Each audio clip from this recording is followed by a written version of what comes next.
सरकार ने नहीं बल्कि बीजेपी पार्टी ने पैनल बनाया और बीजेपी पार्टी का भगवाधारी पैनल जो कि पहुंचा जालोर और अभयदास जी के कथा को लेकर बताते हो कि जांच रिपोर्ट आदि की गई नाटकबाजी, जबकि वो सीधे सीधे अखाड़ा वालों से मिले व उनकी मंशा जानी, यानी कि अखाड़े वाले कौन अपनी छोड़ सकते हैं। तो इसी प्रकार से पहले जोराराम को भेजा गया, उन्होंने अनशन तुड़वाया और ये अभयदास जी ने जो कहा था वो भी नहीं कर सके, अर्थात उन्होंने वो अपनी हट छोड़ दी थी, यानी कि जो कब्रें बनाई हुई अवैध रूप से मज़ारें बनाई हुई उनको उखाड़ने की शर्त भी इन्होंने छोड़ दी थी, तो भी उनको वहाँ से हटा करके कथा करने के लिए नहीं दिया गया, क्योंकि ये बीजेपी की सरकार अगर कांग्रेस की सरकार होती तो हम और आप और सारे हिंदू संगठन नौ का जो लबादा उड़ा हुआ जो है और जो कागजी है वो सभी सड़क पर आगे होते, परंतु आप देख सकते हैं कि ये हो रही है फॉर्मेलिटी इस पैनल के द्वारा, जो कि साफ साफ तस्वीर हम देख सकते हैं। ये जा कर के वहाँ पर मिले अखाड़ों में, जैसे कि आप देख सकते हैं श्रेय मंदिर के अखाड़े पर भी पहुंचा ये प्रतिनिधिमंडल व इन्होंने जांच रिपोर्ट की बात कही, वो जांच रिपोर्ट भी की। तो देखें इस प्रकार से अभयदास जी जो कि प्रकरण चल रहा है इसी को लेकर पहुंचा था एक 3 सदस्यीय पैनल, परंतु अभी तक अभयदास जी को वहाँ पर कथा तक करने की अनुमति नहीं मिली, यानी कि कोई अन्य सरकार होती तो सभी सड़कों पे उतर गए होते, यानी कि वैसे कांग्रेस ने पहले ही रुख साफ कर दिया था। आगे जा करके कांग्रेस की भी बात करें, लगभग दोनों पार्टियां बीजेपी हो या कांग्रेस हो, जालोर के कब्रगाह जो अवैध अतिक्रमण बना हुआ है उसको लेकर तो एक ही मत है कि ये हटना नहीं चाहिए। अब सुनिए अभयदास जी जो कि पहुंच चुके थे जालोर में और सीधे सीधे बाहर आ गए, परंतु अभी तक उनको कथा करने की एक संत को अनुमति नहीं मिली है। पहले इनको सुने। पैदल जिस घर से रवाना हुआ था वहीं जाएंगे। शर्त यही है, सब संतों का आदेश है कि देखो हम जब हो हल्ला करते हैं तो मैसेज अच्छा नहीं जाता। बाकी आप लोगों के होते हुए मुझे जालोर से बाहर कोई नहीं करता।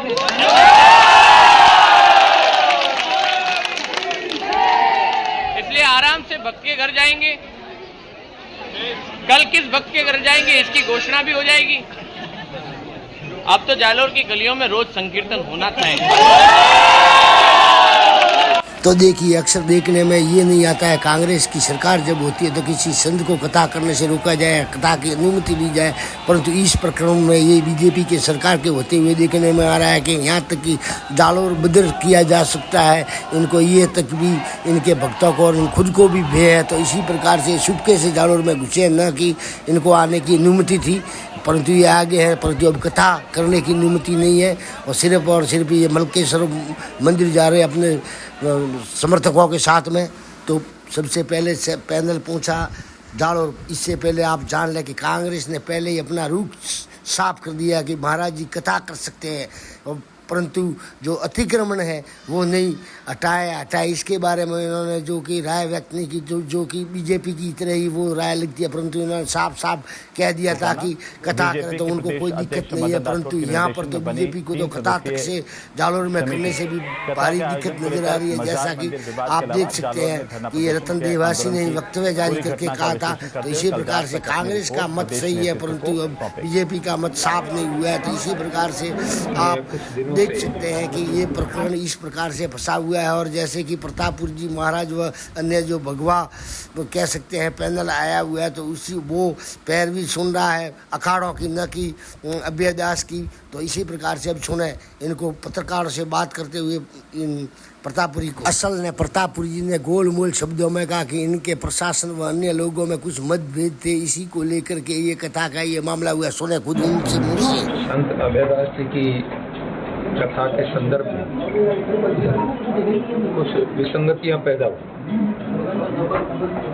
और उन्हें विसंगतियों के कारण आपस का विरोधाभास हुआ और विरोधाभास के कारण कुछ बातें आई हैं। वैसे तो मैं आपसे निवेदन करता विरोधाभास की बात करें तो विरोधाभास ये नजर आया कि इन जो अखाड़े वाले हैं उनको लगा कि ये आगे बढ़ जाएगा अभयदास में। कुछ लोगों की मंशा है कि ये टिकट के लिए विधायक का हो या लोकसभा से टिकट मांग सकता है, जैसे कि अन्य साधु बाबा ने भी टिकट लिया, तो इसी प्रकार के इनको यही भय। इसी तरीके से अखाड़ों वालों ने 2 भाग बताए, यानी कि अखाड़े वाले 2 भागों में बांटे गए, जैसा कि प्रतापपुरी महाराज ने कहा। तो ऐसी कोई बात ही नहीं थी। जब हिंदू संगठन सब एक हो जाते तो ये कोई कहीं का कोई मामला ही नहीं था, परंतु इनमें ये भाग दिखे, परंतु जनता कुछ समर्थन करती नजर